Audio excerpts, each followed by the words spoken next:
আসসালামু আলাইকুম, কেমন আছেন সবাই? আলহামদুলিল্লাহ আমি ভালো আছি। আশা করি আপনারাও ভালো আছেন। এই তো আজকে সকালবেলা মেয়ের স্কুলে যাবে। সে নুডলস খাচ্ছে, সে রেডি। স্কুলে চলে যাবে। আজকে এখান থেকেই ভিডিওটা শুরু করলাম, আজকের ব্লগটা। আজকে এই তো চলে যাচ্ছে ওর বাবার সাথে স্কুলে।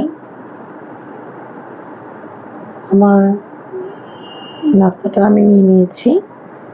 যেহেতু মেয়ে স্কুলে চলে গেছে, এখন একা একা আমি নাস্তা করব। নাস্তা করা শেষ, এখন আমি আমার দুপুরের রান্নাটা বসিয়ে দিলাম। আজকে খুব সাধারণ সিম্পল রান্নাই করব। এই তো সিঙ্কের উপরে আমার কিছু প্লেট রাখা আছে, সেগুলো ধোয়া ছিল আগে থেকে।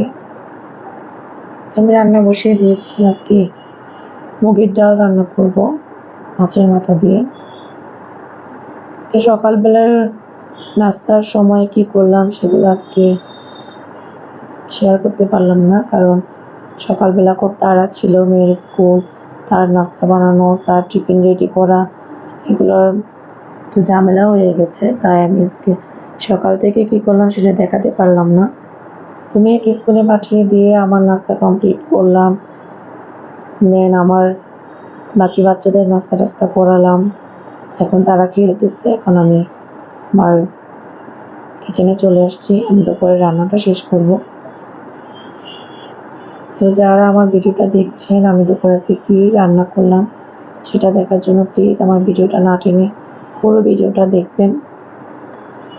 আপনার কাছে একটা রিকোয়েস্ট, আপনারা প্লিজ একটা লাইক করবেন, কমেন্টস করবেন, আর আমার চ্যানেলটিকে সাবস্ক্রাইব করে রাখবেন, যেন আমি কোনো নতুন ভিডিও আপলোড করলে সেটা আপনাদের কাছে নোটিফিকেশন চলে যায়।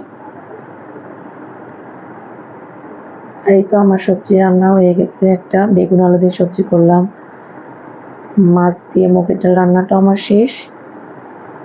আর ওদিকে কড়াই বসা রেখেছি, ওটাতে আমি ডিম ভাজবো। আজকে আমি ডিমের ভুনা করব, একদম দেশি স্টাইলে, যেটা টমেটো আর পেঁয়াজ দিয়ে করা হয় উইদাউট আদা রসুন। ওটা দিয়ে একদম দেশি স্টাইলে একটা ডিমের ভুনা করব।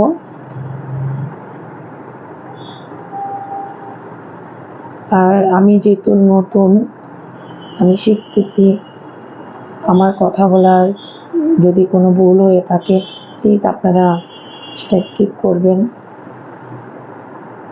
ক্ষমার দৃষ্টিতে দেখবেন। কারণ আমি এখনো অতটা পারি না কিভাবে ভয়েস দিতে হয়, তারপরে আমি চেষ্টা করছি। আর এই তো আমার ডালটা রান্না করা হয়ে গিয়েছে। এটাতে আমি কিছু ধনেপাতা দিয়ে নামিয়ে ফেলবো।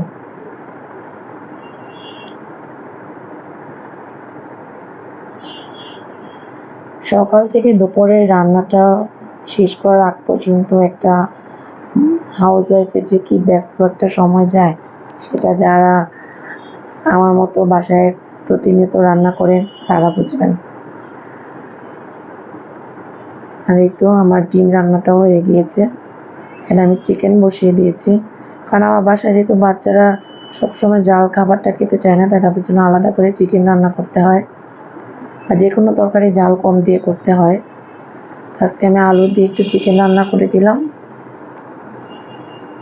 এই তো আমার চিকেন রান্নাটা হলে আমার দুপুরের রান্নাটাও শেষ হয়ে যাবে।